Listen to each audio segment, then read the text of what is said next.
গাইছ ট্ৰেক্টৰ গাড়ী বনাইছোঁ, ট্ৰেক্টৰ দেখিছনে? লেগ পিচ ট্ৰেক্টৰৰ লেগ পিচ বাৰা লেগ পিচ ট্ৰেক্টৰ গাড়ী। কোনে কোনে খাবলৈ মন গৈ আছে আহি যোৱা ইমিডিয়েটলি আমাৰ ঘৰলৈ। বনাইছোঁ স্পেচিয়েলি বনাইছোঁ গাহৰি মাংস আজি। বজাৰলৈ গৈছিলোঁ অলপ, বজাৰলৈ গৈ পেলাই আনিলোঁ অলপ।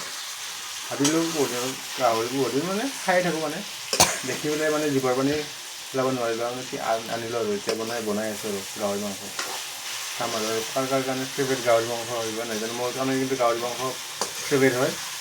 গাহৰি মাংস পালে আৰু মোক নালাগে আৰু বেলেগ আকৌ আৰু এতিয়া বনাই আছোঁ। কাৰণ গাহৰি মাংসটো জানেই অলপ সৰুতে অলপ টাইম লাগে, ব্ৰইলাৰৰ দৰে নহয় দিয়া। ব্ৰইলাৰটো খাইতো চয়াবিন লাগে, তাতকৈ ব্ৰইলাৰ খোৱাতকৈ গাহৰি নহ'লে লোকেল মুৰ্গী নহ'লে ছাগলী মাংস খাব পাৰি আৰু